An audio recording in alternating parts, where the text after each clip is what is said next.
Nuwun, kula nuwun. Assalamualaikum warahmatullahi wabarakatuh.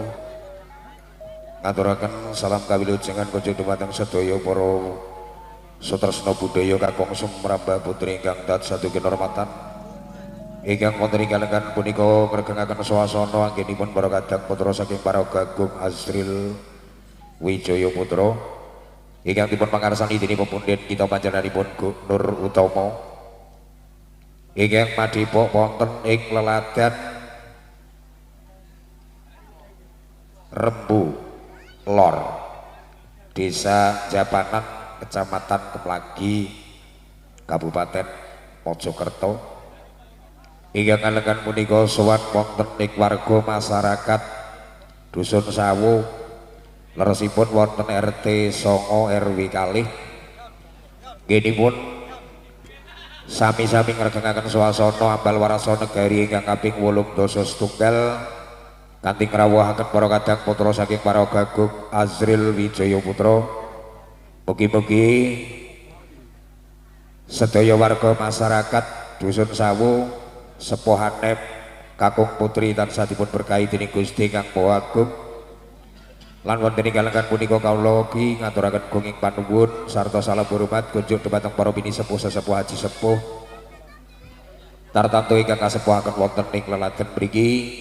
Kawula kang minangka wiraswara minangka talanging atur saking pimpinan Waraga Agung Azril Wijaya Putra nyuwun donga pangestu panjenengan mugi-mugi anggenipun atur panglipur wonten ing kalengan punika purwa madya wasana tansah mangke kalis liring sapi kala tebih saking bilai.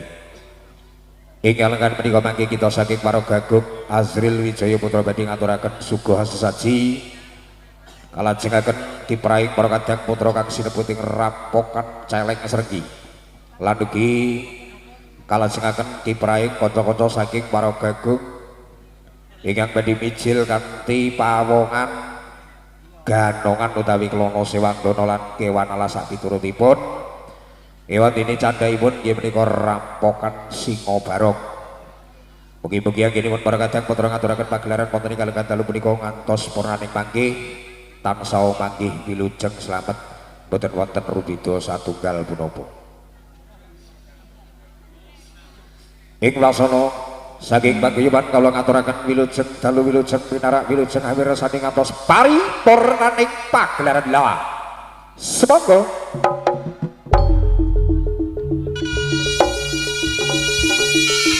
para hakotor beswaraning gongso kang dinabuh.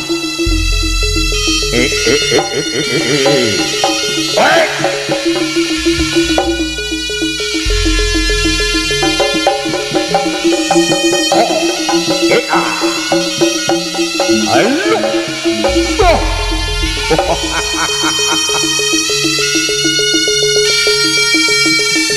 Waraga Azril Wijaya Putra.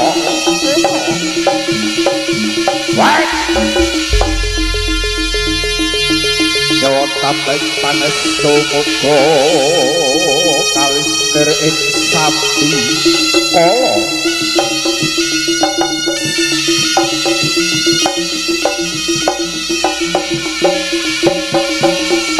Yo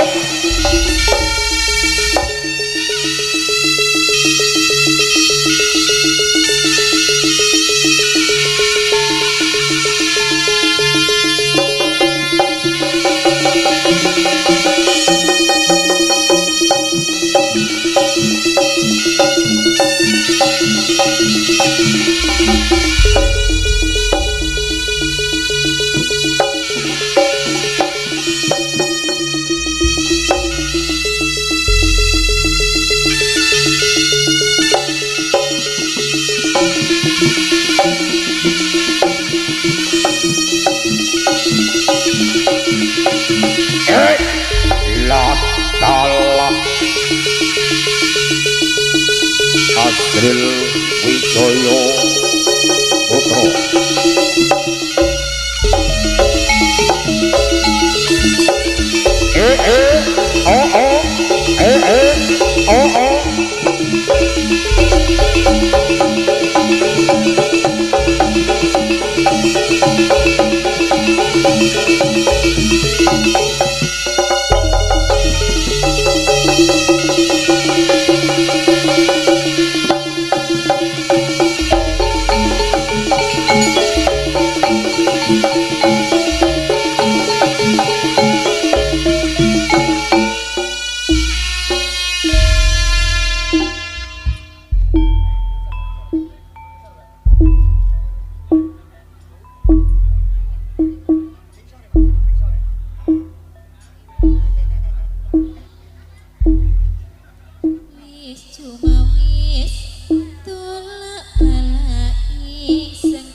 Rop sirop sidep permanektan ana sabawaning malang tetaga kang lelisik.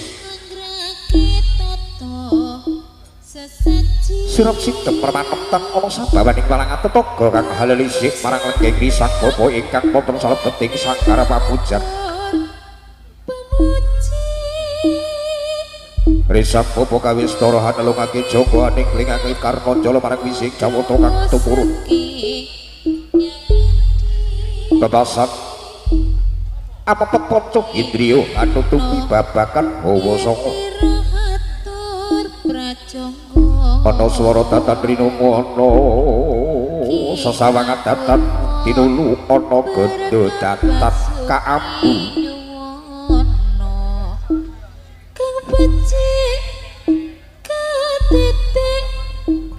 koko sing kuneng dupa kang ketulung lewonten ing antaring 10 buluk bebasan Rahayu Asrwijaya putra tetep jaya gulung kemulung hanyalah wonten korining kayuangan Suralaya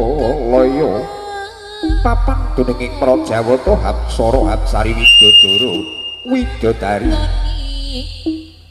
jagat alam sewa ingkang samya lenggah wonten salebeting taman kayuangan Suralaya kasawapan panas Jawa kang hara kang denika tumuping gara-gara negeri sang bapa ingkang lenggah wonten salebeting sangkara pamujan sigra tanggap sasmitaning tetungguling Jawata sigra hamutus marang Sang Hyang Kanika Putra ingkang sepados tumurun wonten ing Arcapada hamrepeki kahananing risang bapa kanthi angasta wahyu-wahyuning Jawata kang mewujudaning puspita rinuce sapucang aren gedhe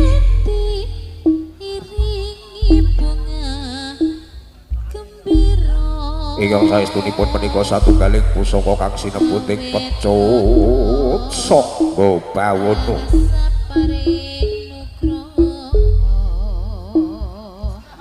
hong wilahing sekaring bawana sekar kang nebar gandha arum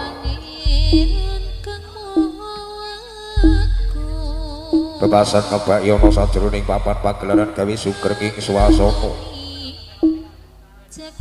lenggah risang bapa ingkang sampun kerasuh busananing kabrah panan Jawa datar tedas saking panggodaning jalma kang ora lumrah. Jim setan priprayangan ilulu panas pati. Samya sumingkir kena ribawaning risang bapa kang mencorok kadya tejo sulaksa.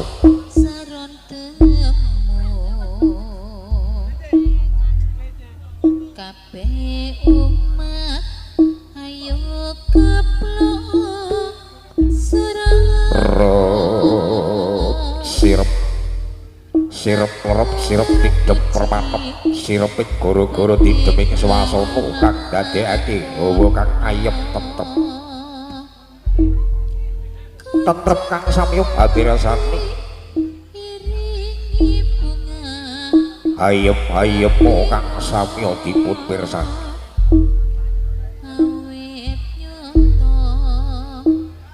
tansah paring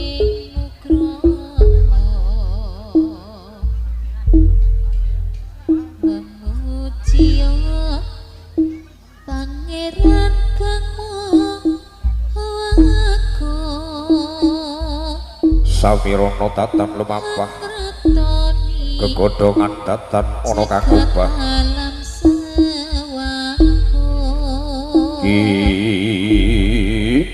toto hawa kang sumana iringane kendengku saron temu kabeh umat ayo keplok sereo caos puji bekti pangalabono Kunjuk Gusti Kunjuk Gusti iringi bunga gembira awit nyoto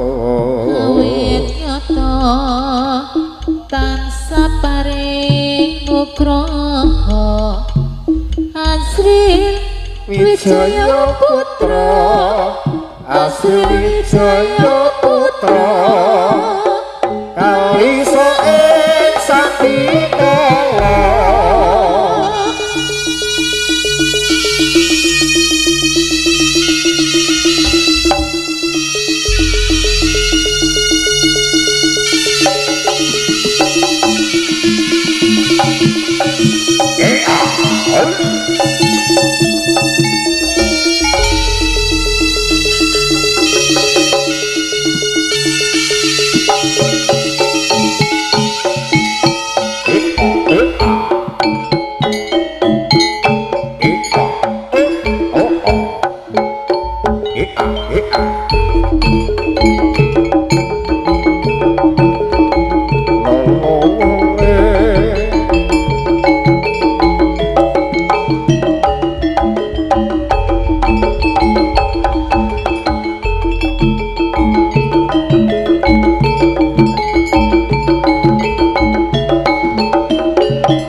Asril Wijaya Putra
nyori sang popo pinto marang kanugraning Gusti kang akarya jagat.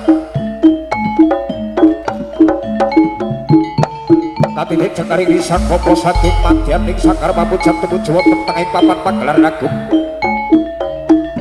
Kondi pusaka kecut sapandiman sak kocang alit kedini ingkang minangka sifat kateling risak apa dadi pangayoning para kadang putra ingkang ayu wajib putri kalenggan kali punika Mogya tansah pinaringan jaya kali setiring sampika Waraka Asri Wijaya Putra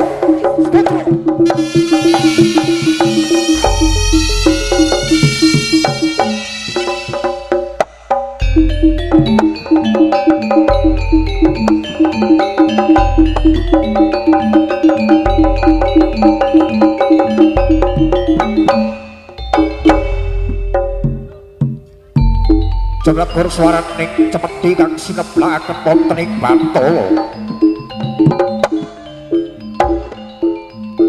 Rasa sadadya swaraning guter ing wanci ketiga. Resak apa tatan-tatan nyuwun idi pangestu dhumateng Ibu Bumi Bapa Angkasa. Mogya tansah jurung pangestu dhumateng karsaning para kadang putra. Mangyo wilujeng mangyo slamet kalis dering sampika Waraka Asri Wijaya Putra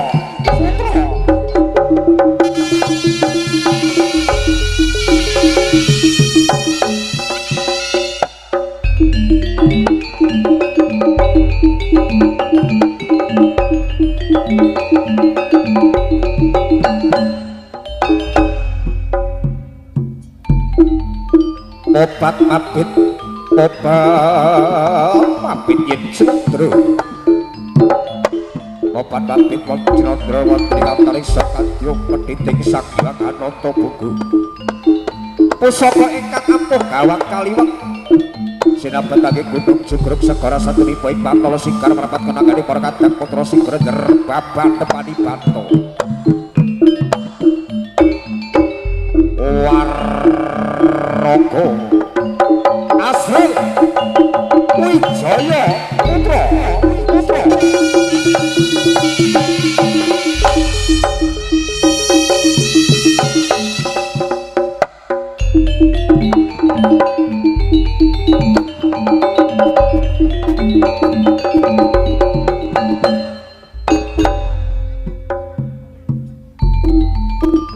Sora sedira jaya ingkang Ratu Prasta lebur pasing Darmastuti Sora sedira jaya ingkang Ratu Prasta lebur pasing Darmastuti semangat tumindak becik mayune bakal tinemu semangat tumindak Candala wahyuning bakal ketara beda kanthi narima dening para Gagung Asril Wijaya Putra kang tinarma wahyuning kautaman kang tinarma wahyuning kawijayan Jaya jaya salami nyoko mandang bumi ning Nuswantara. Wah! Raka! Asril